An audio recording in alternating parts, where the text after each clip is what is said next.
Book मैं कल से शेयर कर रही हूँ, आर मैग्निफिसेंट आफ्टर लाइफ। ये आप लोग देख लीजिए, अमेजोन में मिल जाएगी आपको, आप लोग मंगा लीजिएगा। इसका पीडीएफ नहीं है, नहीं तो मैं जरूर शेयर करती आप लोग को।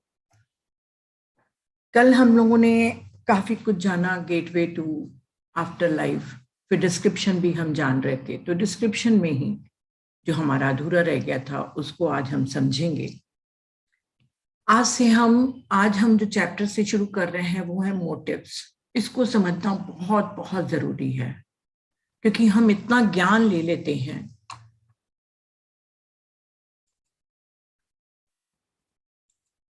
एक मिनट मेरे ख्याल से है ना, हम ज्ञान तो बहुत ले लेते हैं कि अच्छे काम करना चाहिए और करना भी चाहते हैं, पर क्या हमारे काम करने के पीछे जो मंशा है, जो उद्देश्य है, वो क्या सही है? उसके बारे में डेविड ने बहुत सुंदर चैप्टर लिखा है और ये हम सबको जानना भी चाहिए। बहुत से मैसेजेस व्हाट्सएप में मैंने डाले हैं कि अगर आप नाम के लिए और अपने प्रतिष्ठा के लिए अगर आप कोई दान कर रहे हैं, कुआं खोद रहे हैं, मंदिर बना रहे हैं, तो कुछ भी फायदा नहीं होने वाला। हम बहुत बार पढ़ते हैं और सुनते हैं, पर इस बुक में इस चैप्टर को बहुत ही सुंदरता से बताया गया है कि आपकी अच्छा करने की प्रेरणा आपकी खुशी होनी चाहिए, कि आपको खुशी मिल रही है बांटने में। जो हमको कभी भी किसी को बांटने में खुशी मिलती है, वही हमारा मेन पावरफुल और प्योर मोटिव होना चाहिए। आफ्टर लाइफ में ऐसे ही जब हम किसी दूसरे को मदद करते हैं तो बहुत ज्यादा खुशी मिलती है, अर्थ से भी ज्यादा वहां पर खुशी मिलती है। पर वहां पर हमको कोई रिवॉर्ड का विचार नहीं होता है, बस इंस्टेंट खुशी मिलती है आत्मा को, क्योंकि वहां पे कनेक्टेडनेस में रहते हैं, एक होते हैं। तो दूसरे को हेल्प कर रहे हैं तो हम अपने को ही हेल्प कर रहे हैं, ऐसा उनको इमीडिएट खुशी मिलती है। और ये हमारे जो अर्थ पे हम रहते हैं, हमारी भी ये पहली और हाईएस्ट डिजायर होनी चाहिए। और जैसे आप यहाँ पे काम करते हैं वैसे ही करेंगे। अगर यहाँ पे लोगों की हेल्प नहीं कर रहे हैं तो आप वहां पे जाके बहुत दयालु बनकर काम नहीं करते रहेंगे। और जैसे कि हम बोल रहे हैं कि मोटिव अच्छा होना चाहिए, पर हम सभी लोग कार्मिक इफेक्ट को जानते हैं कि अच्छा करेंगे तो अच्छा मिलेगा, बुरा करेंगे तो बुरा मिलेगा। तो वो कहते हैं कि कार्मिक इफेक्ट को अगर आप ध्यान में रख रहे हैं तो वो आपके लिए इजी हो जाता है करना, परंतु आपका जो दयालु हृदय है उसी से ही आपके काम को करना चाहिए। आज हम जूम सेशन चला रहे हैं, हमें मालूम है कि इट्स अ गुड कर्म, पर हमको बांटने में ज्यादा खुशी मिलती है। तो हमारे वो वाला मोटिव हमारा पीछे चला जाता है, गुड कर्मा वाला हमारा आता है कि हम शेयर कर रहे हैं, हम लोगों के साथ बैठ रहे हैं, खुद भी सीख रहे हैं, उन लोग भी सीख रहे हैं। तो वो जो मोटिव है वो सबसे ज्यादा है।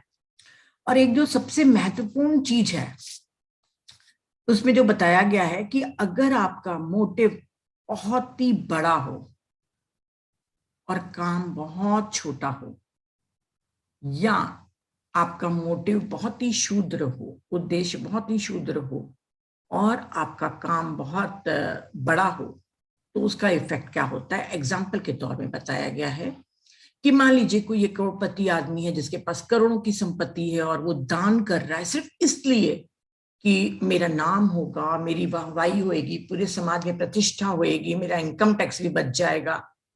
ये जो उसकी मोटिव्स हैं वो शूद्र हैं। लोगों को फायदा बहुत हो रहा है, बहुत सारे बच्चे उसके कारण पढ़ पाएंगे, मैं नाम नहीं लूंगी, आप भी जानेंगे। तो अगर उसका मोटिव सिर्फ अहंकार की संतुष्टि के लिए है, नाम प्रतिष्ठा के लिए है, तो उसको हो सकता है गुड कर्मा से कुछ फायदा मिले, पर उसकी स्पिरिचुअल एडवांसमेंट उसको नहीं मिलेगी।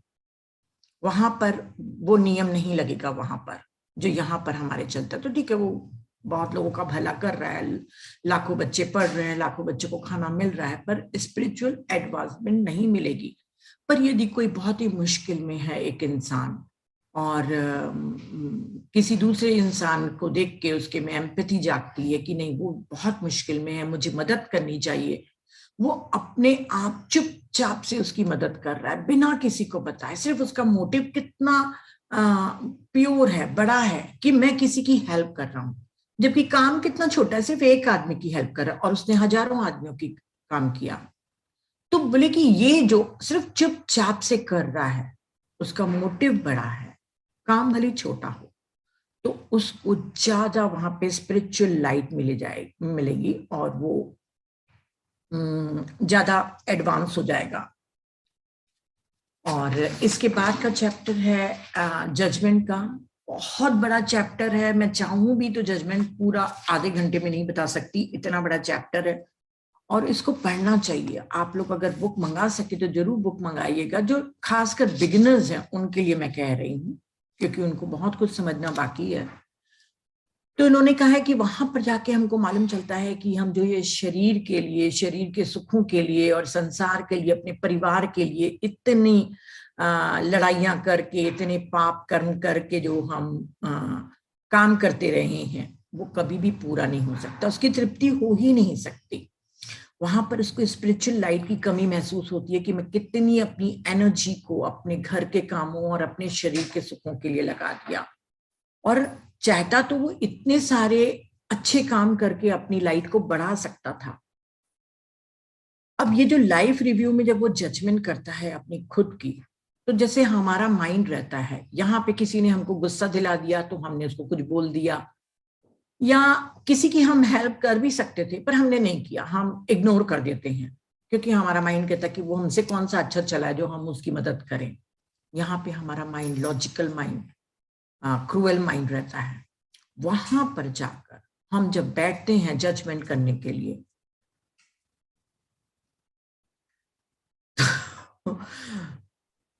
जब हम अपनी खुद की जजमेंट करते हैं, तब हम वहां पर अपने हायर सेल्फ के साथ जुड़ के बैठ के देखते हैं। तो हायर सेल्फ की जो हायर विजडम रहती है वो भी हमारे साथ कनेक्ट होती है। तब हमको मालूम चलता है कि कितने सारी अपॉर्चुनिटीज हमने खो दिया, और कितना सारा हमने गलत काम करके आए, और कितने लोगों को हमने तकलीफ दे दी। तो जितने लोगों को भी हम इंटेंशनली, खासकर जानबूझ के किसी को हर्ट करते हैं या दुख पहुंचाते हैं, उनको हमारे हायर सेल्फ के द्वारा हमको जब ज्ञान मिलता है तो हम उनको हीलिंग प्रेयर या अच्छे अच्छे थॉट्स और अपनी लव एनर्जी भेज के अपने, बोलते हैं ना, उसका भुगतान करने की कोशिश करते हैं। पर फ्रेंड्स, तब तक कि इतनी देरी हो चुकी रहती है कि जरूरी नहीं है कि जिसको आपने हार्म किया हो वो आपके एनर्जी को, आपके थॉट्स को रिसीव करे, तो आपको उसका कोई बहुत ज्यादा बेनिफिट नहीं मिलता है। पर आत्माएं करती हैं, जिनको भी दुख पहुंचाती हैं उनको हीलिंग और प्रेयर के द्वारा उनसे माफी मांगती हैं और उनको भेजती हैं एनर्जी। तो वहां पे जब हमारा हायर सेल्फ हमारे साथ जजमेंट के लिए बैठता है, तो हमारे साथ और भी कई इवॉल्व सोल्स भी बैठती हैं और हमको पूरा समझाती हैं कि अब हमको क्या क्या सुधार करना है, हम कौन कौन से पैटर्न को फॉलो करते आ रहे हैं। जैसे किसी को चुगली करने की आदत होगी, किसी को जेलसी के कारण भड़काने की आदत होगी, कई लोग रिश्ते तोड़वा देते हैं, कई लोग डिवोर्स करा देते हैं, कई लोग बिजनेस में लॉस करवा देते हैं। मतलब जितनी भी हैं हमारी गलतियां, हमारे पैटर्न, हमारी टेंडेंसी, वहां पे हमको अच्छे से समझाई जाती है और उसके सुधार के लिए हमको समझाया जाता है। जितनी ज्यादा इवॉल्व सोल्स रहेगी उतनी कम गाइडेंस की जरूरत पड़ेगी, पर जो कम इवॉल्व सोल्स हैं उनको ज्यादा गाइडेंस पर रहता है। और जब हम ये जजमेंट करते हैं अपना खुद का, तो बाकायदा एक कार्मिक पैनल, एक कार्मिक बोर्ड बनता है जिसमें पूरे पैनल में हमारे साथ बैठे रहते हैं। तो फ्रेंड, सोचिए कि अगर हमने यहाँ पे गलतियां करी तो कितना हमको अपने हायर सेल्फ और दूसरी सोल्स के सामने हमको शर्मिंदा होना पड़ेगा। तो कई लोगों को लगता है कि जजमेंट करके हमको जब यातना में भेज दिया जाता है, परगेटरी जिसको कहते हैं, पाताल लोक में या नर्क, जो भी आप नाम देना चाहें, वहां भेज देते हैं, तो वो दंड नहीं है। बार बार इसमें लिखा हुआ है कि वो हमारे ईश्वर की अनुकंपा है कि हर गलती से हम सीखें और उतना ही दर्द को हम महसूस करें जितना दर्द हमने दिया है, उससे कहीं ज्यादा ही हम महसूस करते हैं। और तब तक के हम अपनी एम्पैथी को डेवलप नहीं कर लेते कि हम जिनको भी दुख दिए हैं या जिनसे भी हमने नफरत करके गए हैं, उनसे प्यार करने लगे और उनसे हेल्प करने लगे, तब तक के हमारे जजमेंट के साथ हमारी एम्पैथी को डेवलप कराया जाता है।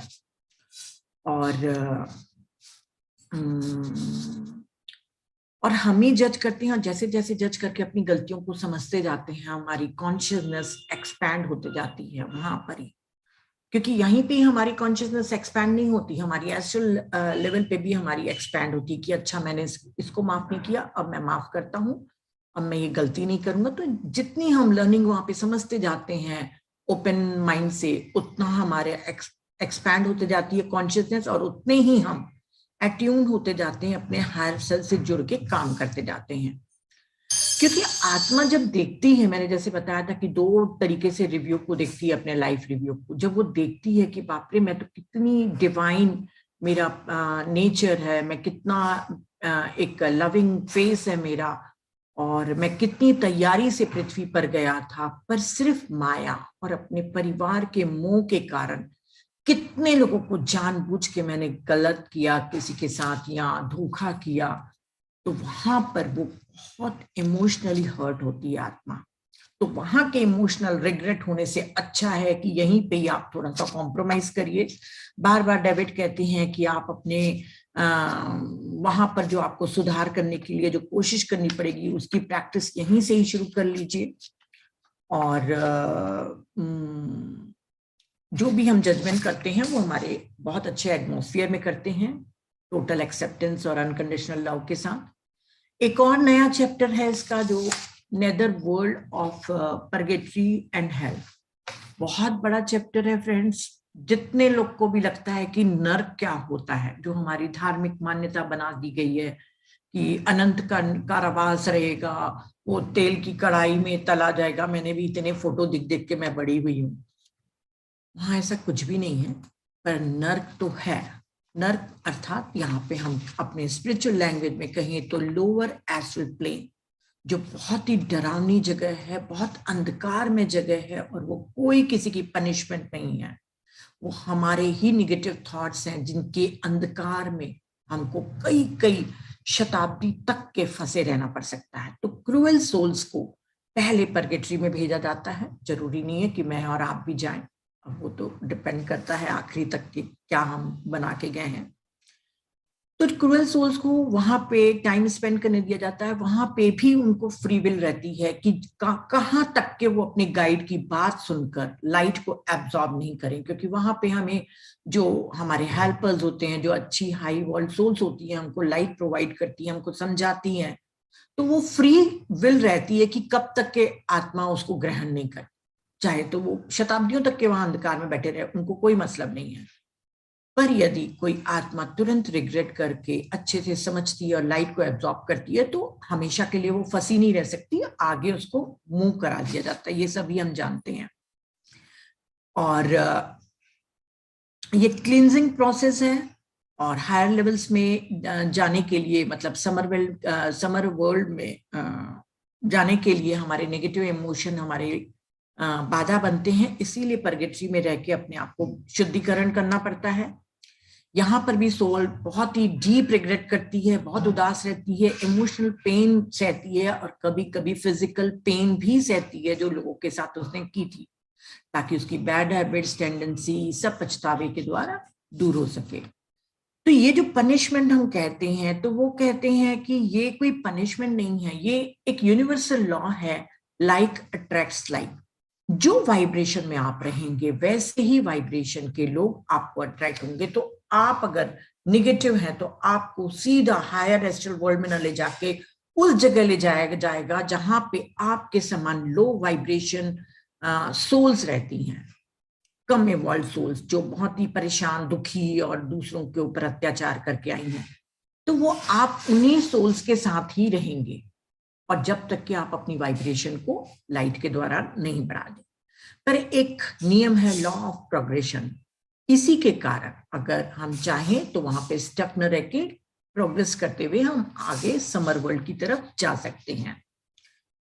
और ये डिवाइन जस्टिस है, ये ऑटोमेटिक होता है, क्योंकि लॉ ऑफ अट्रैक्शन ऑटोमेटिक है। ईश्वर बैठा नहीं है कि किसने क्या मांगा तो मैं किसको क्या दूं। मैग्नेटिक अट्रैक्शन है, law of cause and effect है।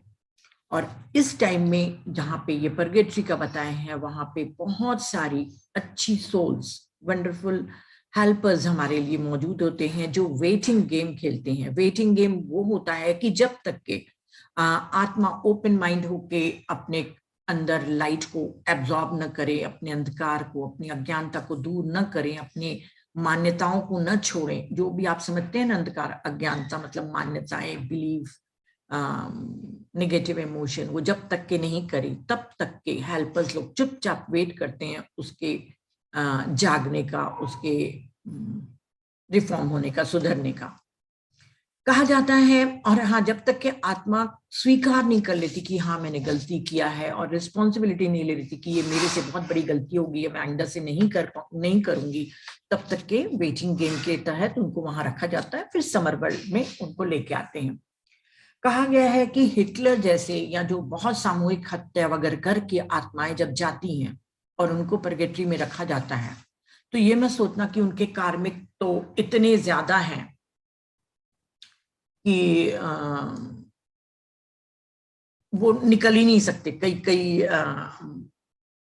डिकेड्स भी नहीं बोलना चाहिए, जो भी समझ लीजिए, शताब्दियों या जो भी है।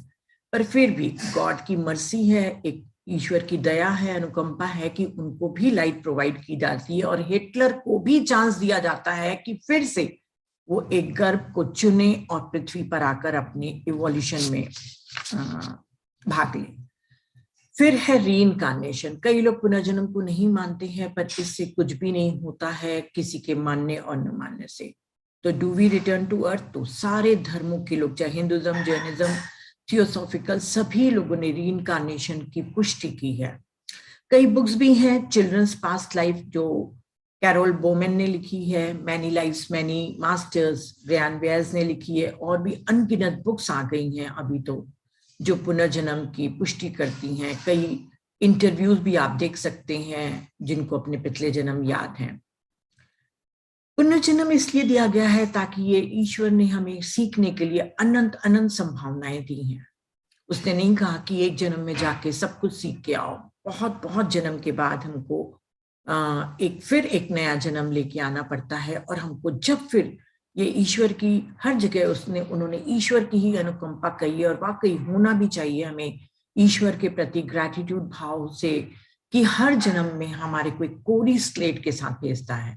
कई लोगों को लगता है कि कोरी स्लेट भेजना हमारे लिए अन्याय है, पर आप सोचिए कि यदि आप पिछले जन्म में कोई राजा रहे हों या करोड़पति रहे हों, पर इस जन्म में आपने एक मिडिल क्लास को चुना है, तो क्या आप रह पाएंगे? वो प्राइड आपका पीछा करेगा, आप नहीं लर्न कर पाएंगे। या किसी जन्म में कोई प्रोस्टिट्यूट रहा हो और इस जन्म में वो पुजारी के रूप में जन्म लेकर अपने एवोल्यूशन को आगे बढ़ाना चाहता हो, तो क्या वो प्रोस्टिट्यूट की जो यादें होंगी, उसका कैरेक्टर जो होगा, क्या उसको करेगा? तो न गिल्ट हो, न प्राइड हो, कोई भी चीज, कोई भी नेगेटिव इमोशन या पॉजिटिव इमोशन रहे तो भी हमको नहीं लाना है। कोरी स्लेट लेकर हर जन्म में हम आते हैं, पर इंट्यूटिवली हमारे माइंड, हमारे सबकॉन्शियस माइंड में हमारे सारे लेसन एम्बेडेड रहते हैं, जिसके द्वारा हम आगे की तैयारी करते हैं। सोल ग्रुप्स हैं। सोल ग्रुप्स के बारे में आप जानते हैं कि लाइफ रिव्यू और जजमेंट करने के बाद जब हम अपने सोल ग्रुप में जाते हैं, तो वही लोग होते हैं जो सेम इंटरेस्ट के होते हैं, सेम स्वभाव के होते हैं, सेम टेम्परामेंट के होते हैं, या सेम अवेयरनेस बोल दो, उनके होते हैं। और एक आत्मा अपने ग्रुप के साथ अपने अनुभव, विजडम, हर चीज शेयर करती है। जैसे हम बताते हैं ना, हम लोग ये करें, रेसिपी शेयर करते हैं, और भी कई चीजें शेयर करते हैं, वहां पे अपने अनुभव भी वो शेयर करते हैं। डॉक्टर न्यूटन ने जर्नी ऑफ सोल्स में इसको कहा है क्लस्टर ऑफ ग्रुप्स। यहाँ पे हम हमेशा सोल ग्रुप कहते हैं, तो हम सोल ग्रुप ही कहेंगे। और डेविड ने कहा कि वहां पर एक सेकेंडरी ग्रुप और होता है जो हमारा सपोर्ट ग्रुप होता है। जैसे मैं पहले भी कहती हूँ कि यदि हमारे प्री बर्थ प्लान में अगर किसी बहुत उच्च आत्मा की मुझे जरूरत पड़ेगी, तो मैं उसको जाके रिक्वेस्ट कर सकती हूँ कि वो मेरे फादर या मेरे पिता या मेरे किसी और भूमिका के रूप में आए, तो वो आते हैं। तो हमारा एक सपोर्ट ग्रुप भी होता है। तो 2 ग्रुप्स हैं। और लाइक अट्रैक्ट्स लाइक हम जानते हैं, पर यहाँ पे जब भी किसी आत्मा का म्यूचुअल अंडरस्टैंडिंग कम हो जाती है, जैसे एक सोल ग्रुप में रह रहे हैं पर अब उसको और इवॉल्व होना है, उसका इंटरेस्ट किसी और चीजों में आ गया, तो वो अपने ग्रुप वालों से बिना डर के अपने प्रॉब्लम को रखेगा कि अब मुझे और हाई इवॉल्व हाई एक्टिविटीज में जाना है और मैं इस ग्रुप को छोड़ना चाहता हूं, तो बकायदा उसको विदाई देकर उसकी तरक्की की खुशी के लिए उसको विदा की जाती है। यहाँ पे किसी की तरक्की नहीं देखी जाती, पर वहां पर आत्माएं बहुत ही खुशी से उसको विदा करती हैं आगे जाने के लिए। और जब वो दूसरे ग्रुप में चला जाता है, दूसरी एक्टिविटीज में लीन हो जाता है, तो वहां पे पुराने ग्रुप में आकर अपने एडवेंचर को, अपने लर्निंग को बताता भी है और शेयर भी करता है। और उस ग्रुप को कहते हैं हैप्पी कम्युनिटी। वहां पे कोई किसी को टॉलरेट नहीं करता, एक दूसरे की रिस्पेक्ट करते हैं बिना डर के। हम सभी एक दूसरे से बातें करते हैं, अपने फ्यूचर प्लान्स वगैरह सब कुछ बताते हैं। यहाँ पे तो बोलेंगे ख्याली पुलाव बना रहा है, कितना हवा में उड़ रहा है, पर वहां पे एक दूसरे की रिस्पेक्ट की जाती है। तो the daily activities in the after life बहुत बहुत सुन चुके हो कि वहां पे क्या क्या करते हैं। उसको फटाफट मैं कहूंगी कि कोई भी जैसे अचानक मृत्यु हो जाती है, सुसाइड करते हैं, छोटे बच्चे की मृत्यु हो जाती है, तो उनके लिए अलग अलग काउंसलर, अलग टीचर्स, सब तरीके की वहां पे एक्टिविटीज की जाती है कि काउंसलर बने, स्पिरिट गाइड बने। और कई लोग पृथ्वी पर भी गाइडेंस भेजकर प्री बर्थ प्लान के बारे में जागरूक करते हैं। इतनी सारी जो बुक्स आ रही हैं वो सभी चैनलिंग के द्वारा आ रही है, तो वहीं से ही हमको गाइडेंस मिलता है। वहां पर एक ही चीज नहीं होती, बोर्डम, क्योंकि जैसे किसी चीज से थोड़ा भी ज्यादा टाइम हो जाता है तो आत्मा अपने काम को बदल देती है, एक्टिविटी को बदल देती है, फिर वो पुरानी एक्टिविटी में आ सकती है, पर वो चेंज करते रहती है। और बहुत सारी आत्माएं बिल्डिंग्स बनाना सीखती हैं। जैसे किसी को पृथ्वी पर अगले जन्म में आर्किटेक्ट बन के आना है, उसने सोच लिया है कि मुझे अब आर्किटेक्ट बन के कुछ अच्छा करना है, हो सकता है पिरामिड बनाए, तो वहां पे वो जो एक्सपर्ट होंगे बिल्डिंग के, वहां के लोगों से सीखेगा। यदि कोई म्यूजिक में करना चाहता है तो म्यूजिक में जो भी चीज हमको सीखनी है और अपने फ्यूचर लाइफ में इम्प्लीमेंट करना है उस प्रोफेशन को, तो उसके अनुसार वहां पे एक्टिविटी करते रहते हैं।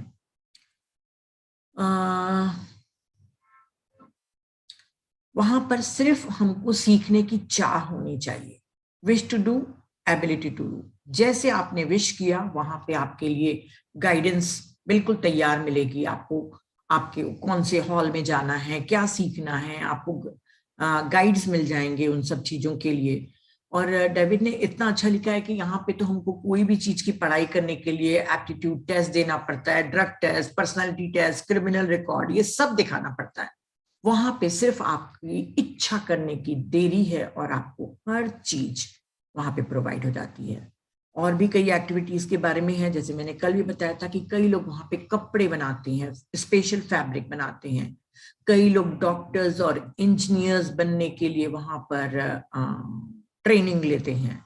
और जब तक के पृथ्वी पर नहीं आए हैं, पृथ्वी पर काम करने वाले डॉक्टर्स और इंजीनियर्स को अपने थॉट के द्वारा गाइड भी करते रहते हैं। बहुत अच्छे से लिखा हुआ है। साइंटिस्ट भी रहते हैं, और जैसे यहाँ पे साइंटिस्ट काम करते हैं, वहां पे भी काम करते हैं। और यहाँ पर कई आत्माएं, मतलब कई लोग काम नहीं करते, काम जो रहते ना बहुत आलसी होते, एकदम कोई काम नहीं करना है, जो थोड़ा बहुत पैसा है उसी से गुजारा कर लेंगे, या वाइफ कमा लेगी तो खा लेंगे। पर वहां पर हर सोल बहुत एक्टिव हो जाती है और केयरिंग हो जाती है अपनी इस एक्टिविटीज के लिए, क्योंकि वहां पे उसको बांटने में सुखी है। और हर सोल का वहां पे एक ही पर्पस होता है, अपना एवोल्यूशन करना। यहाँ हम आके भूल जाते हैं, पर वहां पर हर सोल मेहनत करती है। जितने भी हम काम करते जाते हैं, उन सभी कामों के लिए हमको एनर्जी की जरूरत पड़ती है। वहां न फूड है न स्लीप है, पर वहां पर हमको कंटिन्यूसली अपने गॉड से, अपने उस परम सत्ता से हमको एनर्जी मिलते रहती है। वहां पे कोई थकान नहीं होती। और जैसे कि मैंने बताया था कि वहां पे फ्लावर्स हैं, पानी है, पेड़ हैं, सब सब एनर्जी प्रोवाइड करते हैं, पर मेन सोर्स हमारा हमारा ईश्वर ही रहता है। और सिटीज है, तो सिटीज इन एटर्निटी, वहां पे सिटीज इतनी सुंदर तरीके से व्याख्या करी हुई है कि जब फ्रेंड्स आप पढ़ेंगे तो आप खो जाएंगे कि इतना सुंदर शहर होता है। हमारे तो इधर पे इतनी धूल मट्टी है, पुराने पत्ते गिरे रहते हैं, कहीं पर डॉग घूमते रहता है, मतलब बहुत सी चीजें होती है यहाँ पर वहां की जो सुंदरता बताए हैं शहरों की, पृथ्वी में जितनी आप कल्पना कर सकते हैं उससे ज्यादा सुंदर है।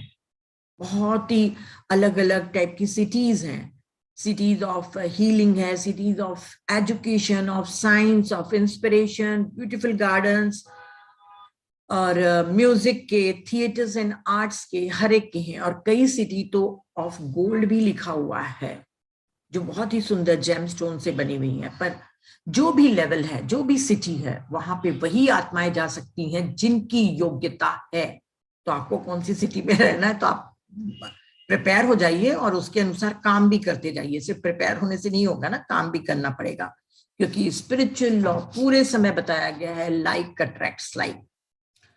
और वहां पे सभी घरों के बाहर में स्विमिंग पूल है, क्रिस्टलाइन वाटर है, ब्यूटीफुल गार्डन्स हैं, कितना सुंदर है। मतलब आप सोचिए, वहां पे ना ट्रैफिक है, ना दुकानें हैं, क्योंकि वहां खरीदने के लिए कोई है ही नहीं, तो कहाँ से दुकानें होगी। ट्रैफिक भी नहीं है, साफ सुथरे रोड हैं, और एमरल्ड ग्रीन लॉन्स हैं। हर घर के बाहर इतना बेहतरीन गार्डन होता है कि वहां का, अगर हमारे पृथ्वी का अगर बेस्ट गार्डन बोलेंगे, अगर बोल लोगे कि अंबानी के घर का बेस्ट गार्डन, वहां के वर्स्ट गार्डन से भी कम होगा। हाँ हाँ, ठीक बोली मैंने सेंटेंस, है ना। तो बहुत ही बहुत सुंदर रहता है, और वहां पे पूरे समय एक अच्छी परफ्यूम की खुशबू आती है वहां के एनवायरमेंट में। हॉल्स ऑफ लर्निंग, वहां पर आत्माएं, हॉल्स ऑफ लर्निंग का मतलब ये नहीं है कि हम सिर्फ सेवा भाव सीखते हैं। अपने एवोल्यूशन के लिए बहुत बहुत सारे लेसन हम सीखते हैं, ताकि हम अपने जीवन को समझ सकें और लाइफ के प्रॉब्लम को भी समझ सकें। वहां पे जितनी हमारा, जो भी हमारी रुचि रहती है, जो भी हमारा इंटरेस्ट रहता है, उसके अनुसार ही हम सीखते हैं। वहां पर कोई तनाव नहीं है, न एग्जाम्स का, न किसी से आगे बढ़ने का। तो जब तनाव नहीं है, तो जो भी हम कॉन्सेप्ट सीखते हैं, बहुत ही स्ट्रेस फ्री होके बहुत अच्छे से सीख पाते हैं। और सबसे अच्छी चीज यहाँ पे लिखी है कि वहां पर जो लर्निंग की जो है वो अप्रोच जो है वो मोनेटेसरी है। मैंने भी पहली बार ही पढ़ा था, मोंटेसरी, मोंटेसरी। जैसे यहाँ पे स्कूल का एक नियम रहता है कि सवेरे 7 बजे आना है, 12 बजे जाना है। अच्छी तबीयत हो ना हो, आपको रोज स्कूल जाना है, नहीं गए हो तो आपको होमवर्क करना है। मतलब यहाँ पे जो फॉर्मल हमारी पढ़ाइयाँ होती हैं, एजुकेशन होती है, वैसा नहीं। आपको जब मर्जी हो, जिस समय आपको पढ़ना हो पढ़ो, 2 महीने छोड़ के फिर से उसको कंटिन्यू करो। तो ये जो मोंटेसरी अप्रोच है, वो है अपने शेड्यूल के साथ, अपने शेड्यूल के अनुसार और अपनी रुचि के अनुसार वहां पे पढ़ते हैं। बहुत बड़ी बड़ी लाइब्रेरीज हैं, सेमिनार रूम्स हैं। सिर्फ वहां पर एक ही लक्ष्य होता है आत्मा का, कि अपनी भगवत्ता तक पहुंचे, और इसके लिए वो लगातार लर्न करते जाती है। इंस्पिरेशनल कॉलेज होते हैं म्यूजिक और आर्ट्स के। कल भी हम जैसे बात कर रहे थे कि music, dance, theatre, drawings, painting, sculpture, architect, poetry, prose, drama, हर एक के वहां पर अलग अलग कॉलेजेस होते हैं, एज अबाउ सो बिलो, है ना। पर वहां पे सबसे अच्छी चीज लगती है कि वहां पे हर आत्मा को एक सेम अपॉर्चुनिटी दी जाती है। यहाँ पर यदि आप अमीर हो, अगर आप हो, तो ही आप अब्रॉड जाके पढ़ सकते हो, या पेंसिल्वेनिया यूनिवर्सिटी में दाखिला ले सकते हो, अगर मोटी रकम दे सकते हो फीस। वहां पर सिर्फ आपकी एबिलिटी, आपकी इच्छा, आपकी योग्यता हो, तो आपको हर चीज वहां पर सिखाने के लिए आत्माएं, हमारी गाइड्स तैयार रहते हैं। वहां पे जो इंस्ट्रूमेंट होते हैं वो यहाँ से यूनिक और अच्छे होते हैं, और वहां पे जो म्यूजिक क्रिएट करते हैं उसमें कलर्स भी होते हैं। और सबसे अच्छा है जो म्यूजिक के जो म्यूजिक वहां पे बनाई जाती है, सबसे अच्छी चीज, वहां पे कोई भी नेगेटिव इमोशन वाली म्यूजिक नहीं बनाई जाती। यहाँ पे तो इतने दर्द भरे गाने बनाए जाते हैं कि अगर रात को सुन ले तो रात को ना आए, मेरा जीवन कोरा कागज रह गया। आप सुन के सोइए, आपको लगेगा कि आपका वाकई जीवन कोरा कागज है। क्योंकि जैसे हम सुनते हैं म्यूजिक का, हमारे इमोशन से बहुत रिलेटेड होता है। तो मैं तो हमेशा कहती हूँ कि कोई नेगेटिव वाला दुख भरे गाने मत सुना करो। मैंने अपने हस्बैंड की आदत वाली छुड़वा दी है। पहले वो बहुत सुनते थे, मेरा जीवन कोरा कागज रह गया। अब रात को सिर्फ हम लोग अच्छे अच्छे सॉन्ग सुन के सोते हैं। तो वहां पर कोई भी नेगेटिव इमोशन के नहीं होते हैं। म्यूजिक के साथ कलर्स भी होते हैं, लाइब्रेरी बहुत बड़ी बड़ी होती है, बुक्स बहुत सारी होती है म्यूजिक से रिलेटेड। और यहाँ से जो भी संगीतकार म्यूजिशियन वगैरह की डेथ होती है वहां जाते तो वहां पर भी वो रिसर्च करते रहते हैं। और वहां पर कुछ आत्माएं वहां से अर्थ में कंपोजर को हेल्प करने के लिए कुछ धुनों को ट्रांसमिट भी करती हैं। वहां पर कई आत्माएं एंजेलिक सरस्वती का काम करती हैं, एंजेलिक म्यूज बोलते हैं, म्यूज वो काम करती हैं। कोई कोई धुनें इतनी दिल को, आत्मा को भा जाती हैं कि यदि आप पूछेंगे यार रहमान से, क्योंकि उसने बहुत सारी बनाई है, कि कहाँ से आपको मिला ये धुनें, तो उसको खुद भी नहीं मालूम रहता। तो वो एस्ट्रल वर्ल्ड से जो आत्माएं हैं उनको इंस्पायर्ड करके वो धुनें पहुंचाती हैं, ताकि पृथ्वी पर भी ऐसी धुनें सुनकर लोग अपने आप से कनेक्ट हो सकें। और उन्हीं को पहुंचाती हैं ये हेवनली म्यूजिक जो आर्टिस्ट रिसीव करने के योग्य होता है, जिसमें AR रहमान सबसे ऊपर है, और भी होंगे। वहां पे कॉन्सर्ट भी बहुत सारे होते हैं, और जो कॉन्सर्ट होते हैं जैसे हमारे इधर पृथ्वी पे होते हैं कॉन्सर्ट, वहां पे 200 म्यूजिशियन के साथ होते हैं। देखिए कितना एंजॉय करते हैं वहां पे आत्माएं। हम लोग बोर नहीं होंगे, हम बहुत एंजॉय करेंगे।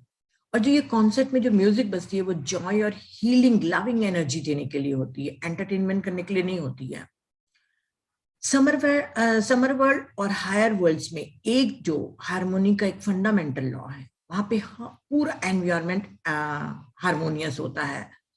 जैसे म्यूजिक होती है उसी के अनुसार कलर्स भी आपको वातावरण में दिखते हैं। वहां पे जो म्यूजिशियन काम करते हैं पृथ्वी पर भेजने वगैरह के, वो बिल्कुल भी पैसे और शोहरत के लिए नहीं करते, क्योंकि वहां पे तो उन सब चीजों की जरूरत ही नहीं रहे। और म्यूजिक वहां पर वातावरण की खूबसूरती के लिए अनिवार्य है। उसके बगैर वहां के एटमॉस्फेयर की कल्पना करना असंभव है। अर्थ में क्या होता है, म्यूजिक हम इंजॉयमेंट के लिए करते हैं या थोड़ा सा मोटिवेट होने के लिए हम सुनते हैं, पर वहां पर म्यूजिक नेसेसिटी है, अनिवार्यता है। Fascinating halls of science. पृथ्वी पर जब भी हमारे साइंटिस्ट नए नए खोज करते हैं, चाहे मोबाइल बनाए, चाहे लैपटॉप बनाए, चाहे कुछ भी बनाए, तो हम उनको लगता है कि उन्होंने बना लिया, तो वो कहते हैं कि जितने भी इन्वेंशन पृथ्वी पर होते हैं उनकी इंस्पिरेशन, जो उनकी जो गाइडेंस है, वो हायर वर्ल्ड्स की साइंस ओरिएंटेड सोल के द्वारा दी जाती है। चाहे हम उसको अवेयर होके जाने या न जाने, पर गाइडेंस वहीं से आती है। स्पिरिट वर्ल्ड में यहाँ के मुकाबले ज्यादा एडवांस्ड लेबोरेटरीज हैं।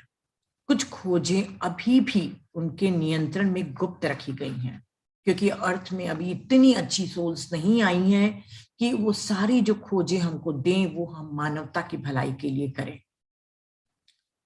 और यहाँ से जब साइंटिस्ट की भी, या कोई साइंटिस्ट की मृत्यु होती है, तो वहां पे भी जाके वो रिसर्च करता है। एक वीडियो में था एडिसन वहां पे रिसर्च कर रहा है, तो वहां पे भी रिसर्च करते रहता है। और कुछ खोजों को, कुछ इन्वेंशन को गुप्त रखा गया है ताकि उसका दुरुपयोग ना हो सके। और जितने भी साइंटिस्ट यहाँ पे इंस्पायर्ड होके नई नई खोजें करते हैं, जैसे बम बनाना या मिसाइल्स वगैरह बनाते हैं, जो भी लोगों की समझ गया आप, मानवता के अगेंस्ट है, तो ये मत सोचिएगा कि वो कार्मिक अकाउंट से मुक्त हो जाएंगे, बिल्कुल भी नहीं। उनके ऊपर कार्मिक अकाउंट डेब्ट उनको चुकाना ही पड़ेगा। अगर पृथ्वी पर सभी सोल्स बहुत ही जागरूक हो जाएं कि हमें सिर्फ इंसान की भलाई के लिए ही हमको ये यूज करना है, तो कहते हैं कि हायर वर्ल्ड्स इतने हमको इन्वेंशन के आइडियाज भेजेगा कि पृथ्वी पूरी स्वर्ग बन जाएगी। पर ठीक है। और वहां पे जो फैसिनेटिंग हॉल्स ऑफ साइंस बता रही थी, उसमें है कि बहुत सारे साइंटिस्ट वहां पे न्यू वर्ल्ड्स भी बनाते हैं, नए नए प्रकार की प्रजातियों के जानवर, नए नए प्रजातियों के वेजिटेशन, उन सब के ऊपर भी बहुत सारे काम करते रहते हैं। गवर्नमेंट कैसा है, वहां पे डिवाइन ऑर्डर में है, वहां कोई पॉलिटिशियन नहीं है, वहां पे किसी को भी किसी को आज्ञा देने की जरूरत नहीं पड़ती। वहां पे यदि कोई आत्मा गलत काम भी करती है तो उसे वार्न किया जाता है। जैसे कुछ आत्माएं हो सकता है समर वर्ल्ड में पहुंचकर अपनी फ्री विल के द्वारा अगर कोई गलत भी काम करना चाहती है तो उनको वार्न कर दिया जाता है, और अगर वो नहीं माने तो उनको सीधा लोअर डायमेंशन में भेज दिया जाता है। क्योंकि वहां पर आत्मा सीखना चाहती है, प्रगति करना चाहती है, तो वहां पर ऐसी संभावना बहुत कम हो जाती है। पर फिर भी होती तो है ना। और क्योंकि आत्मा को मालूम है कि नेगेटिव इमोशन के कॉन्सिक्वेंसेस उनको तुरंत तुरंत भोगने पड़ेंगे, इसीलिए समझ लीजिए कि वहां पर कोई गवर्नमेंट नहीं है, सेल्फ गवर्निंग प्रोसेस है। वहां पर एक ही चीज गवर्न करती है, वो है प्रेम। Love is supreme, love always governs the spirit.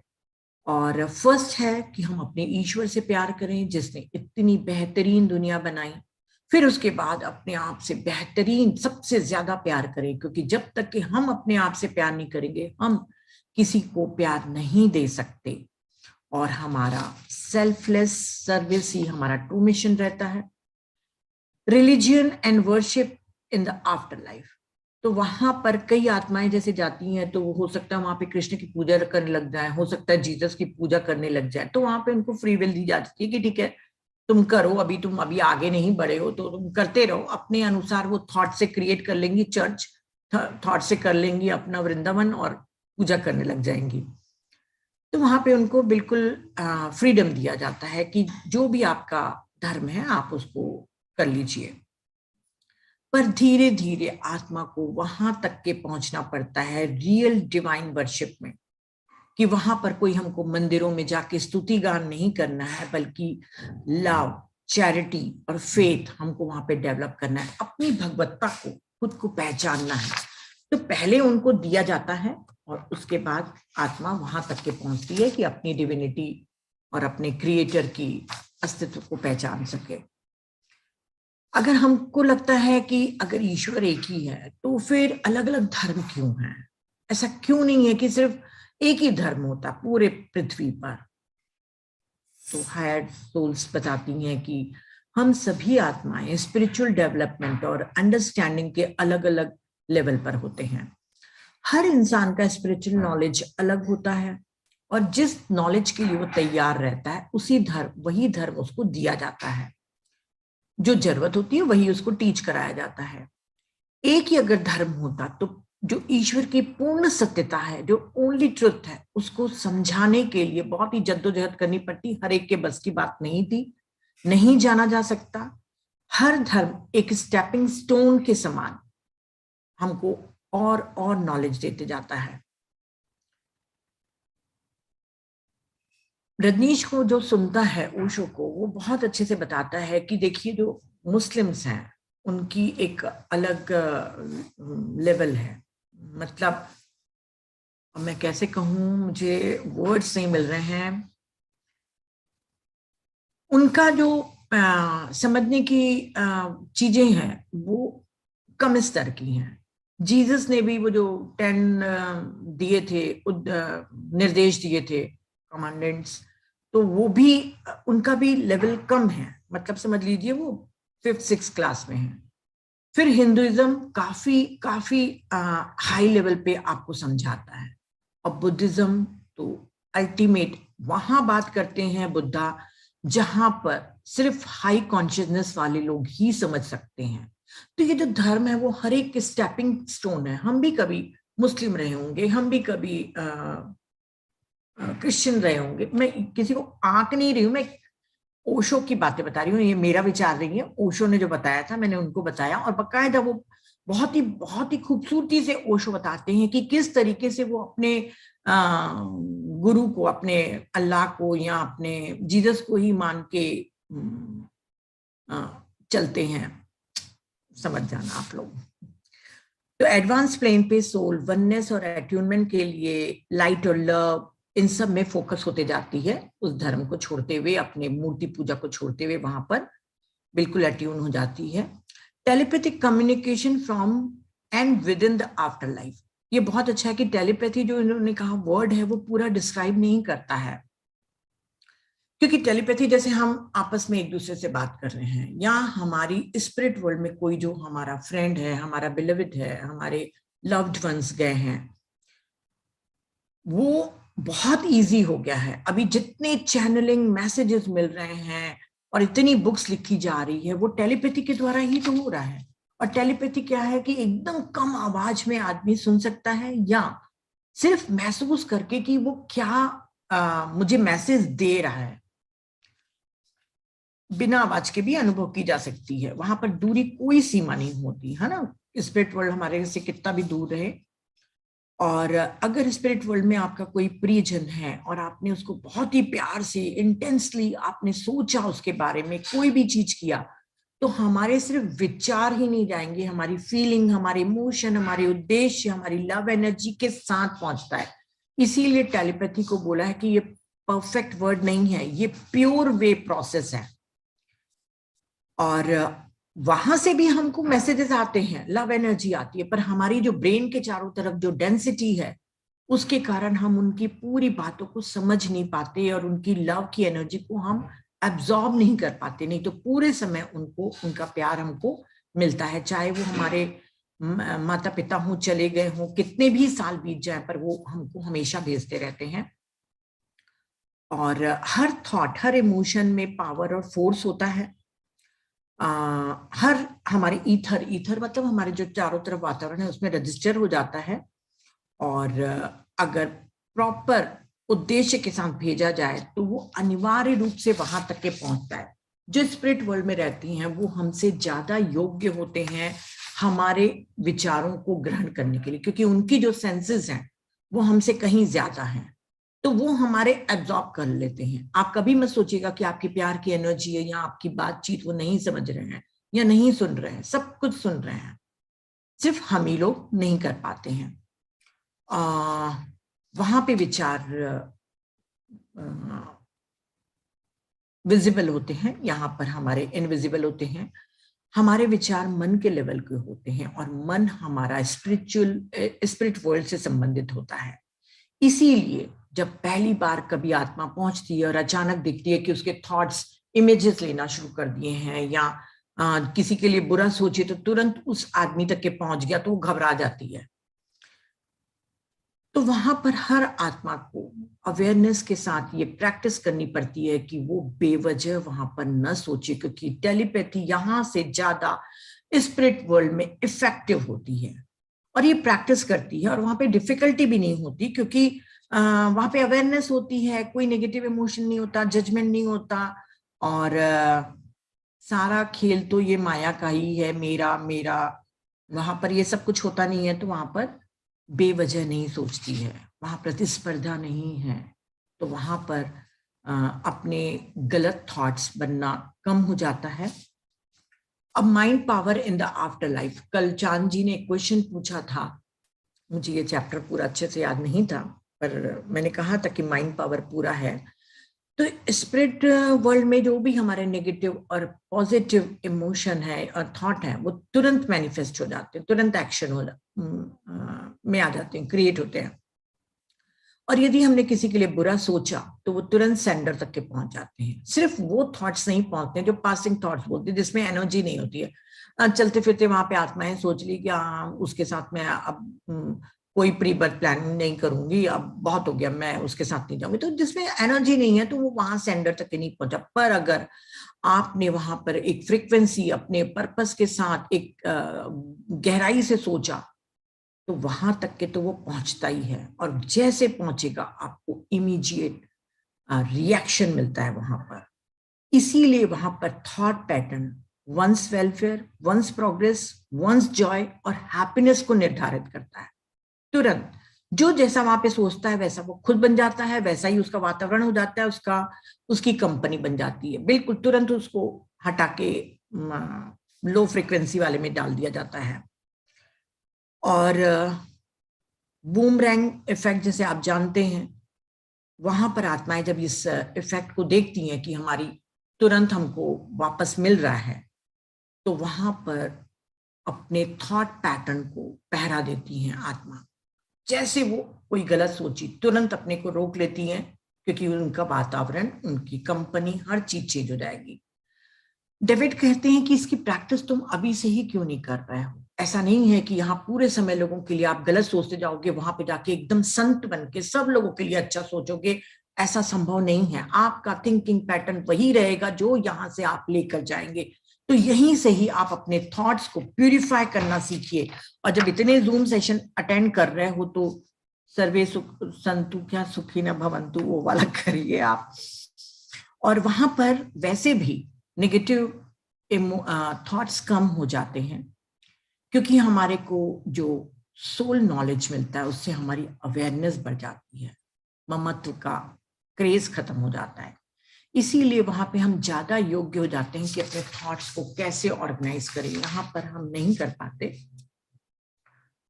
और हमारी जो वहां पे मेमोरी है वो बहुत ही शार्प हो जाती है, इंप्रूव हो जाती है। कहा जाता है कि वहां पे कॉन्शियस सबकॉन्शियस माइंड मर्ज हो जाते हैं।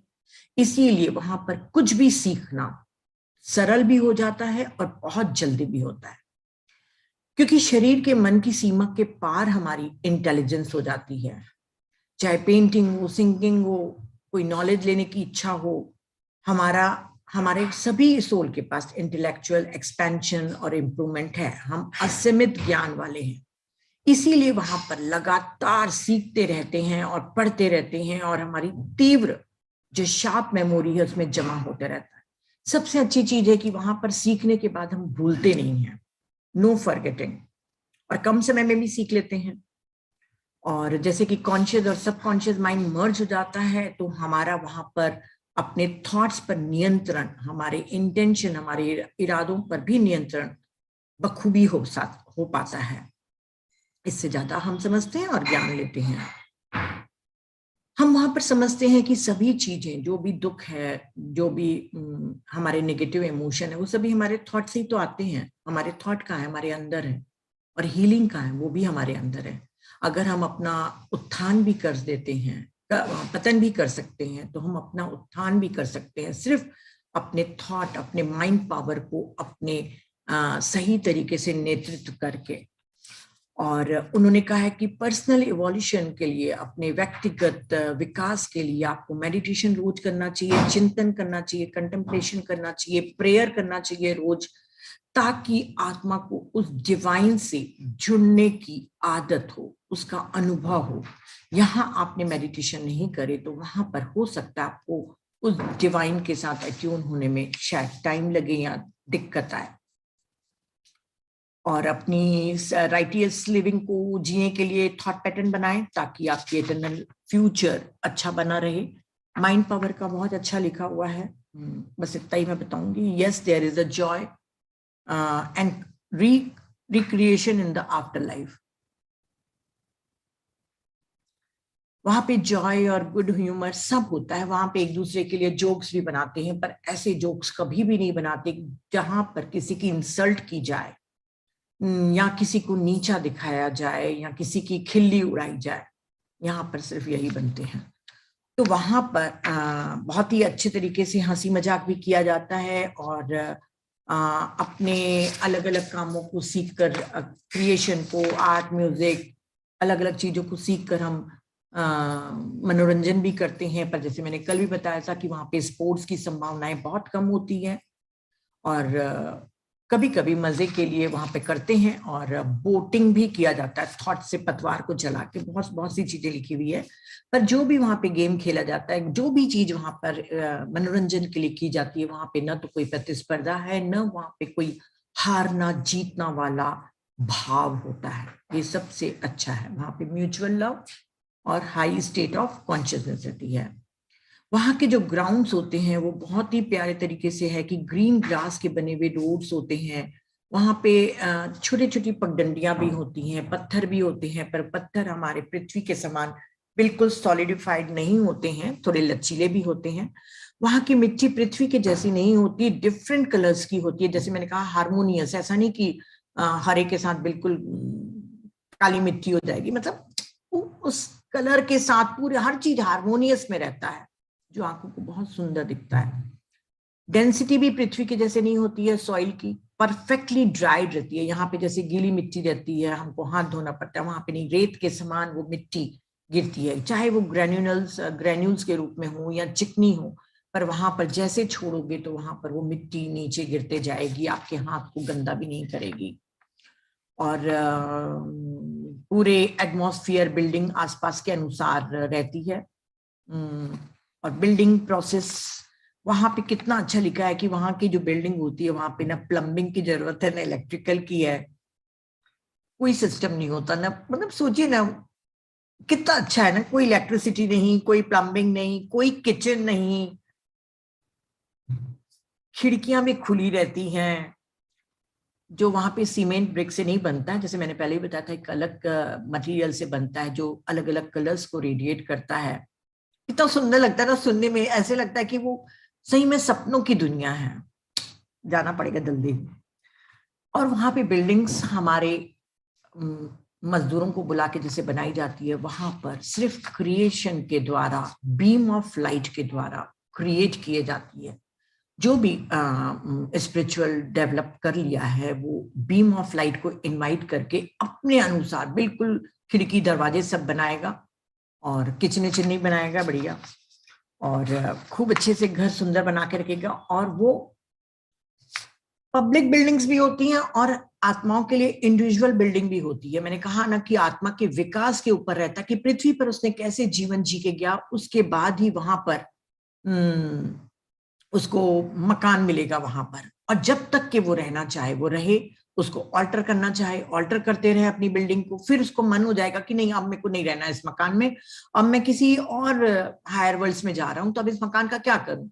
तो उसको बेचना नहीं है ना, वो कोई भी अपने दूसरी सोल को, अपने प्रिय सोल को दे के चला जाएगा कि अब तुम इस बिल्डिंग को यूज करो। वहां पर मकान के चारों तरफ कोई बाउंड्रीज और बॉर्डर नहीं होता है। हम लोग कैसे अपने घर के चारों तरफ दीवार खड़ी करके रख देते हैं कि ये मेरी इस दीवार के अंदर तुम्हारे घर के कपड़े नहीं आने चाहिए, है ना। फेंसिंग कर लेते हैं अपने गार्डन के चारों तरफ। वहां पर कोई ना बाउंड्रीज है, ना बॉर्डर है, ना फेंसिंग है, ना हेजेस है, कुछ भी नहीं है।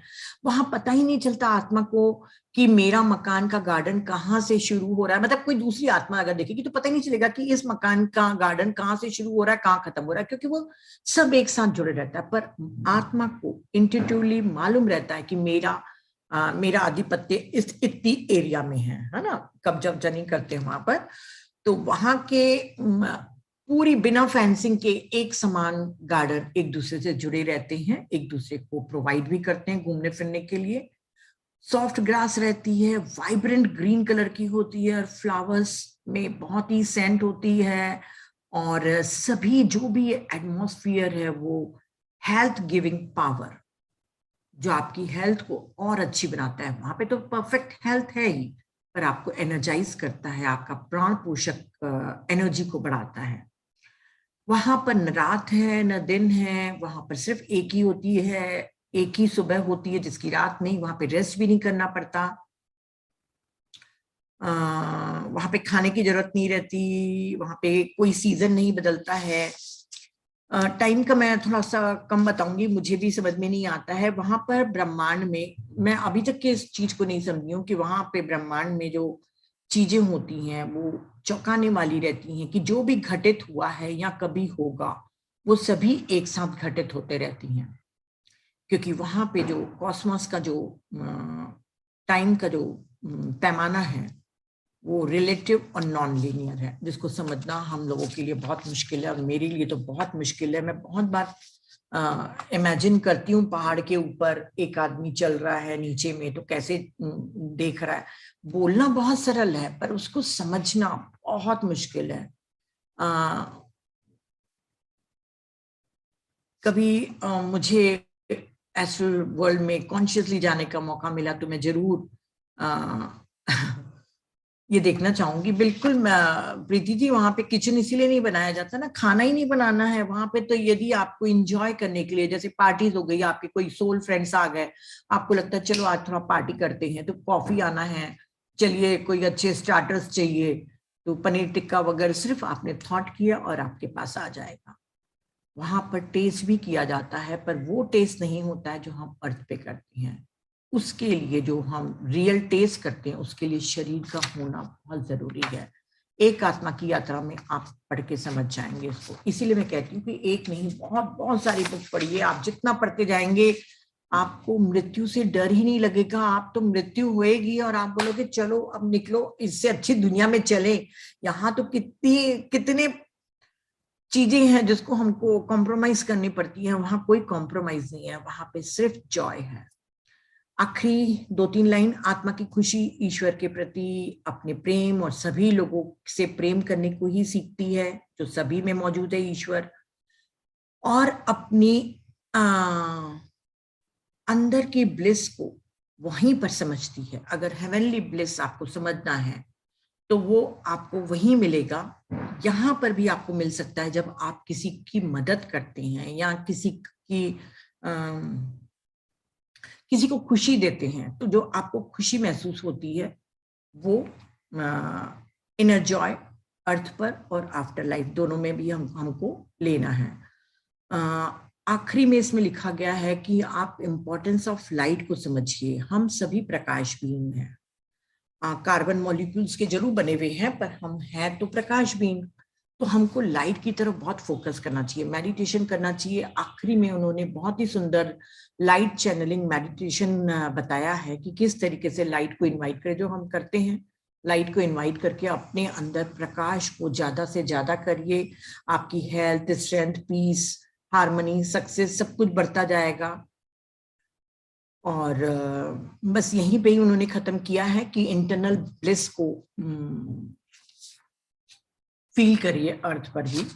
अब क्वेश्चन आंसर्स में से अब टाइम नहीं है तो मैं 2-3 ही क्वेश्चन उठाऊंगी। क्वेश्चंस तो बहुत सारे थे, और अगर कोई प्रूफ मांगेगा, क्वेश्चन है और मिसकंसेप्शन है, ये डिस्क्रिप्शन ऑफ आफ्टर लाइफ खत्म हो गया है ना। अब है question and answers and misconception. तो कोई प्रूफ मांगेगा तो वो कह रहे हैं कि आप खुद मेडिटेशन में जाके एक्सपीरियंस करिए। अगर आपको चैनलिंग मैसेज और इन सब पे भरोसा नहीं है, नियर डेथ एक्सपीरियंस पे भरोसा नहीं है, तो सबसे अच्छा है कि आप एक्सपीरियंस करिए, ओपन माइंड रखिए। और क्या हमारी इंडिविजुअलिटी खत्म हो जाती है जैसे जैसे हम भगवत्ता की तरफ जाते हैं? तो क्या हमारा खुद का अस्तित्व खत्म हो जाता है? कहते हैं ना, फिर वहां पे सिर्फ अस्मिता रह जाती है, आई एम। बस वहां तक के ही हमको पहुंचना रहता है कि मैं हूं, मैं कौन हूं वो भी नहीं। तो उन्होंने कहा है कि जैसे जैसे हम प्रोग्रेस करते जाएंगे, हमारी इंडिविजुअलिटी, हमारी व्यक्तिगतता बढ़ते जाएगी, हमारे गिफ्ट्स, हमारे नॉलेज बढ़ते जाएंगे, और भगवत्ता को खोजते खोजते इस कॉस्मिक प्रोसेस में हम और अपने ईश्वर के करीब पहुंचेंगे। और जो हमारा ईगो ड्रिवन सेल्फ है, जहाँ पे जिसको कहते हैं अहंकार निर्मित, जो हमने इमेज बना के रखी है, वो हमारी कम होते जाएगी और हम पूरी तरीके से उस एटर्नल इंडिविजुअलिटी को पालेंगे। मतलब जो हमारे में भगवत्ता है उसको हम पालेंगे। पर हम कभी भी ऐसा नहीं है कि हमारा, जैसे हम, अगर मैं इसको सिंपल लैंग्वेज में कहूँ तो हम यहाँ से जाने के बाद पूर्णात्मा बनते हैं, हमारी इंडिविजुअलिटी नहीं खोएगी। इन्होंने नहीं लिखा, मैं अपने मन से बता रही हूँ, क्योंकि चैप्टर को पढ़ने के बाद वही समझी कि हम आखिर तो पूर्णात्मा बनेंगे ना, तो वननेस तक के पहुंच के बनेंगे। क्या हम अकेले रहते हैं वहां पे? तो क्या, तो कभी भी हम वहां पे अकेले नहीं रहते। हम, हमारे लिए बहुत पूरे समय मदद के लिए लोग तैयार रहते हैं। यहाँ पर शायद आपको एक बार मदद ना मिले, पर वहां पर आपको हर प्रकार की मदद पूरे समय मिलती है, गाइडेंस मिलता है। एंजल्स के विंग्स होते हैं, हम ये सोचते हैं, पर वहां पर एंजल्स ऐसे भी हैं जिनके विंग्स नहीं है, जिनके पंख नहीं है। तो वहां पे कोई एंजल मिले तो आप मत सोचना कि आप कैसे एंजल हो भाई, आपके तो पंख ही नहीं, हम तो अर्थ पे यही सीख के आए हैं। तो थोड़ा आफ्टर लाइफ के बारे में समझ जाइए, है ना, ये मिथ है। और क्या वो वीरान है, वो उदासी भरा है? तो जो लोग जैसा सोच के जाते हैं, भूत प्रेत में विश्वास करते हैं, जैसे मैंने पहले भी वो पिछले वाले बुक में बताया था कि जैसा आप सोच के जाएंगे वैसा ही आपको दिखेगा। और बाकी वो कोई वीरान और कोई गलत जगह नहीं है आफ्टर लाइफ। और बस इतना ही बताऊंगी। फिर हम बोर नहीं होते। मैं पूरे क्वेश्चंस नहीं पढ़ रही हूँ। हम कभी भी वहां पे बोर नहीं होंगे, वहां पे एटर्नल रेस्ट भी नहीं है, वहां पे हम पूरे टाइम काम करते रहते हैं। ये मुझे बताना था, ये वाला क्वेश्चन, कि क्या होता है जो ऑर्थोडॉक्स रिलीजियस टीचिंग्स हमको दी जाती है,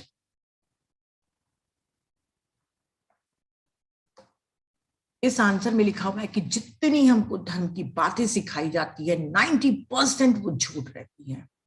कई चीजें उपनिषद में भी गलत लिखी हुई हैं। जैसे ओशो का ही मैं एक सेंटेंस बोलूंगी कि कोई प्रेयर है कि मेरे घर में गाय दूध दे, मेरे पड़ोसी की घर के गाय के थन सूख जाएं, मेरी फसल लहलहा उठे, पड़ोसी की खेत की फसल नष्ट हो जाए। पता नहीं, मुझे नहीं मालूम, मैंने ओशो से सुना है। तो कई कई चीजें, क्योंकि जिन्होंने लिखा है वो कई जगह अपने माइंड को भी यूज करते हैं, अपने हिंदुइज्म के जो ईगो है उसको करते हैं, तो शायद उन्होंने कहीं कहीं पे टीचिंग्स गलत लिखी। पूरी नहीं कहूंगी मैं, कुछ गलत चीजें लिखी गई हैं। हर धर्म में सत्य हमको नहीं बताया गया है। और जो हमारे को वो है, एक कहानी हम सुनते हैं कि बहुत पापी था, आखिरी में अपने बेटे का नाम नारायण था, तो आखिरी समय में कहता है नारायण नारायण बेटा आ जाओ, तो उसको मुक्ति मिल जाती है। कितनी बेवकूफी भरी बातें बताइए। सारी उम्र उसने पाप किए, आखिरी में सिर्फ 2 बार 3 बार नारायण बोलने से क्या उसको मुक्ति मिल जाएगी? मुक्ति क्या इतनी सस्ती है? तो ये जो हमको टीचिंग्स दी जाती है धर्म के नाम पर, वो बहुत गलत है। ऑर्थोडॉक्स हमको अंधविश्वास के जाल में फंसा के रख दिया है। इसीलिए तो कहते हैं मेडिटेशन करो। मेडिटेशन करने से आपको समझ में आ जाएगा कि कौन हमको बेवकूफ बना रहा है और कहाँ पे हमको नहीं जाना है। आपका इनर सेल्फ ही आपको बता देगा, आपका हायर सेल्फ। तो उन्होंने कहा कि जैसे कि मान लो, कहा जाता है कि मृत्यु शैया पे, मैं एक छोटा सा टुकड़ा ही ली हूं इसका आंसर का, कि मान लो मृत्यु शैया पे आप कोई पश्चाताप करते हैं, बोलते पश्चाताप बहुत महत्व रखता है, आपने आखिरी टाइम में किया, अरे मैंने उसके साथ बहुत गलत किया, आप उस कर्म से मुक्त हो जाते हैं। ऐसा नहीं है। सिर्फ आपके पश्चाताप करने से आप मुक्त नहीं होंगे, क्योंकि आपको उस लाइफ रिव्यू में जाके उतनी ही एम्पैथी क्रिएट करनी पड़ेगी। जितना दुख आपने दिया था, उतने दर्द को आपको सहन करना ही पड़ेगा, उसको फील करना पड़ेगा वहां पर। जब हम अपनी लाइफ रिव्यू देखते हैं तो हमको पता चलता है कि हमारा एक सेंटेंस कितना ऑर्डिनरी, और मैंने तो थोड़ा सा सी मजाक में बोल दिया था, पर वो मजाक किया हुआ शब्द सामने वाले के दिल को कितनी तकलीफ दिया है, वो हम जब लाइफ रिव्यू में देखेंगे, उसके दर्द को महसूस करेंगे, तब जाके हमारे वो कर्मा की लर्निंग पूरी होएगी। ऐसा नहीं है कि आपने मृत्युशैया पे आपने पश्चाताप कर दिया और आप एम्पैथी डेवलप कर ली और आप मुक्त हो गए। किसी भी आत्मा की state of consciousness after life में तुरंत ट्रांसफॉर्म नहीं होती है। उसको समझने के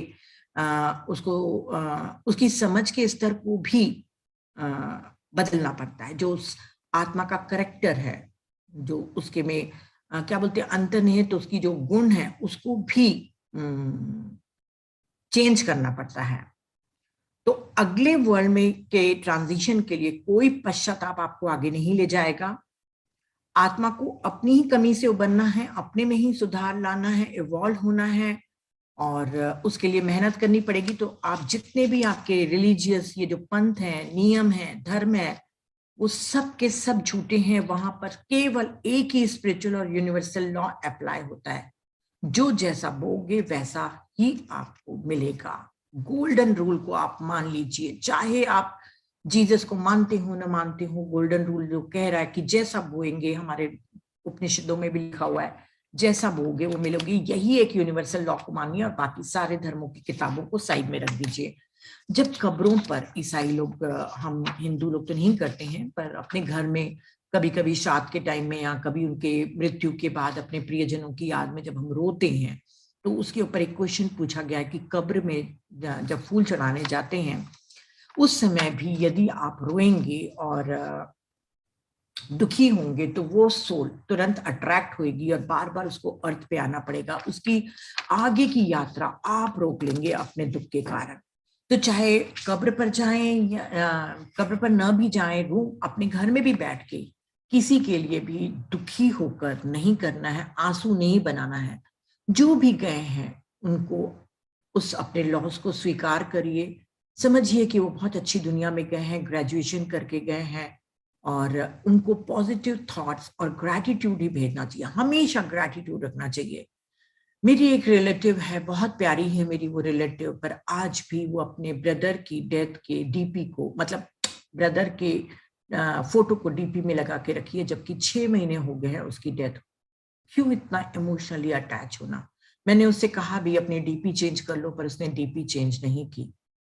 मेरे भी ब्रदर की डेथ हुई थी और तब तक के मुझे आफ्टर लाइफ का ज्ञान अच्छे से हो गया था। मैंने उसकी आखिरी जब विदाई लेते हैं, हम अपने भाई को छूते हैं, उसके बॉडी को छूते हैं, तब मैंने उसको इतना ही कहा कि इतना प्यार दिया मेरे भाई तूने कि मैं शायद शब्दों में भी उसको नहीं बोल सकती। जितना भी मैं ग्रैटिट्यूड दूंगी कम होगा, और अगले जन्म में भी फिर से मेरा भाई या मेरा कोई एक ऐसा रिश्तेदार बन के आना। इस जन्म में तो तुमने मुझसे ध्यान नहीं सीखा, पर अगले जन्म के लिए तुम ध्यान जरूर सीखना। ऐसी ही मैंने विदाई अपने भतीजे को भी दी, उनको ग्रैटिट्यूड दिया और एक मेडिटेशन का मैसेज दिया, क्योंकि वो दोनों जिनको मैं मेडिटेशन सिखाना चाहती थी उन्होंने नहीं सीखे थे। तो ऐसे हमको फेयरवेल देनी चाहिए अपने बिलवेड लोगों की, ऐसा नहीं कि उनके लिए याद में हम रोते रहें। और स्टेटस, एक आखिरी क्वेश्चन है, status of famous people in the after life. यहाँ के बहुत प्रसिद्ध लोग, चाहे अंबानी हो चाहे शाहरुख खान हो, वहां पर जब जाएंगे तो कैसे रहेंगे? वहां पर उनकी पृथ्वी की कोई प्रसिद्धि काम नहीं आएगी, कोई भी चीज नहीं आएगा। वहां की अलग लेवल है, मतलब मूल्यांकन का लेवल अलग है, हमारे इधर पे अलग है। वहां पे laws of cause and effect applies होता है।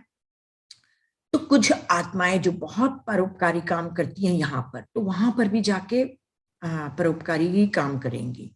और कुछ लोग यहाँ पर सिर्फ दिखावे के लिए काम करते हैं और अच्छे इंटेंशन नहीं रखते हैं, सिर्फ नाम के लिए करते हैं, तो वहां पर उनको कोई भी इम्पोर्टेंस नहीं दी जाती है। बल्कि यदि उनके बुरे कर्म रहें, अच्छे कर्म भी रहेंगे थोड़े बहुत चैरिटी वगैरह के द्वारा, और बुरे कर्म भी रहेंगे, तो भी उनको लोअर रेल्स पे रहना पड़ेगा, फिर चाहे आप किसी बॉलीवुड के आप सेलिब्रिटी क्यों ना हो। मोटे तौर पर आत्मा प्रसिद्ध है या नहीं उसका कोई मूल्य नहीं रखता, सिर्फ स्टेट ऑफ कॉन्शियसनेस और द डेवलपमेंट ऑफ हार्ट। आपका दिल कितना अच्छा है, कितने लोगों की आपने मदद की, कितने लोगों को आपने प्रेम दिया, अर्थात हमारी जो स्पिरिचुअल वर्थ होती है, जो हमारा आध्यात्मिक मूल्य होता है पृथ्वी पर, वही निर्धारित करता है वहां पर।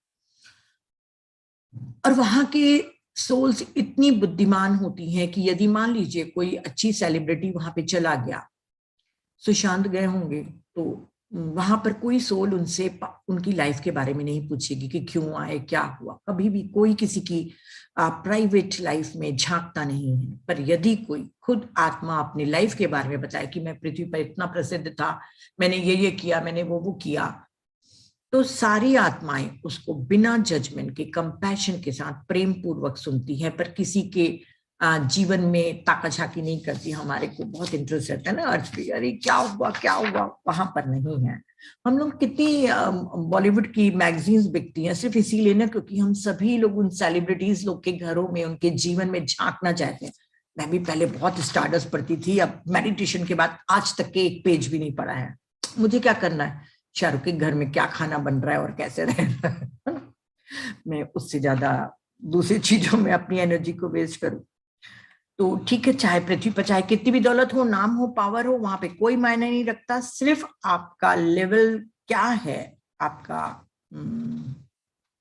स्पिरिचुअल, वही मायने रखता है।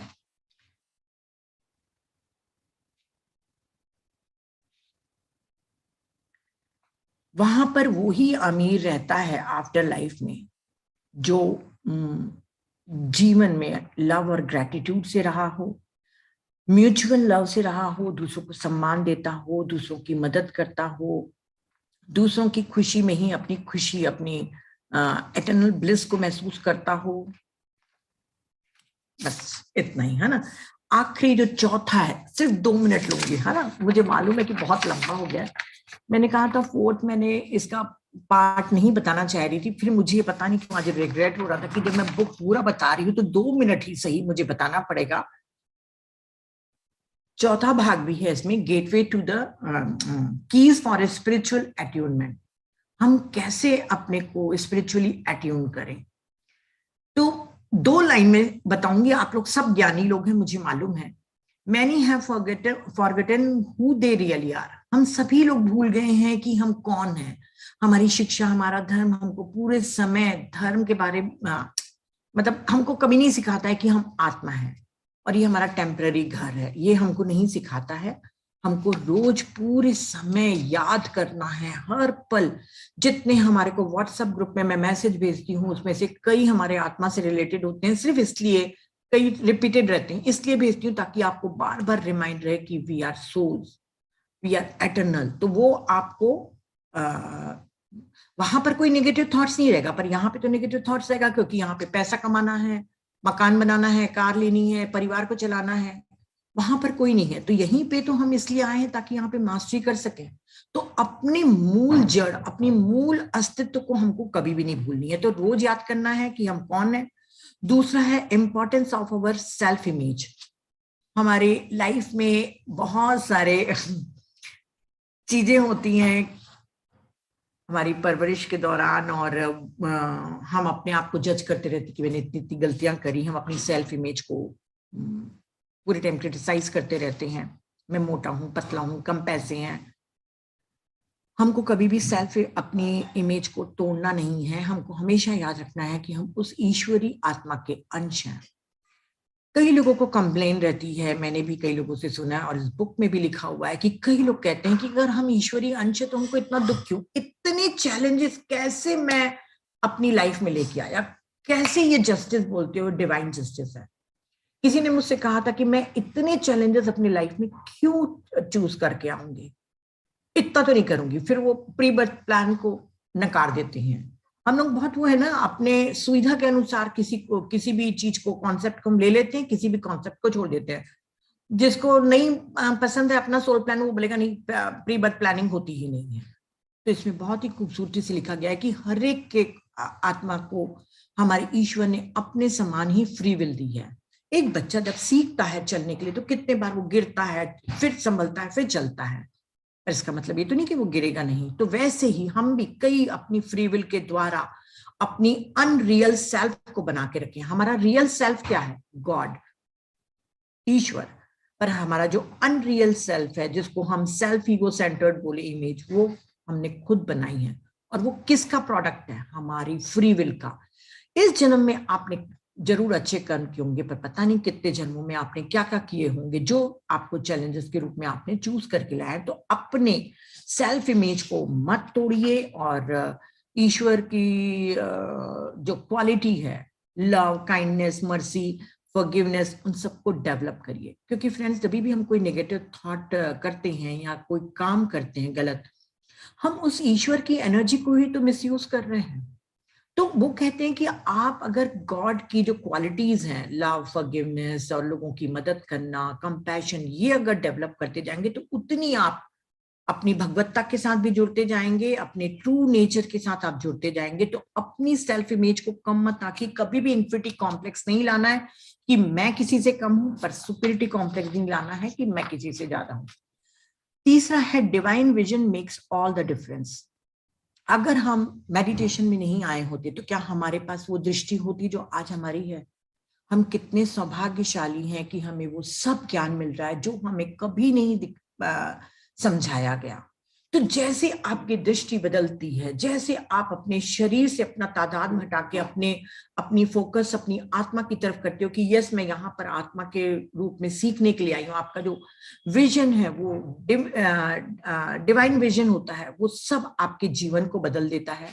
आप अपने लिए नए नए अच्छे गोल्स निर्धारित कर पाते हैं। जैसे मैं अपनी ही करूं तो पहले सिर्फ मैं अपने अपने परिवार के लिए जीती थी। जैसे मेरा डिवाइन विजन आया, मुझे समझ में आया, मेरा फोकस अपने परिवार से निकलकर कहीं और चला गया, मतलब सर्विस में आ गया।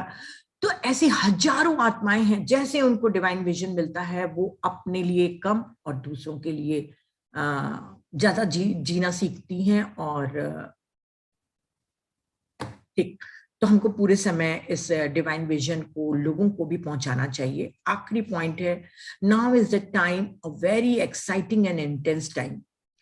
21 दिसंबर 2012 से न्यू साइकिल शुरू हो गया है। हमारा जो ग्लोबल कॉन्शियसनेस है वो शिफ्ट हो रहा है। इस समय में हम जब थर्ड डायमेंशन से फिफ्थ डायमेंशन में जा रहे हैं, तब यहाँ पे हमारे लिए सबसे अपॉर्चुनिटी है कि हम जितना हो सके प्रेम को बांटें, अच्छे काम करें।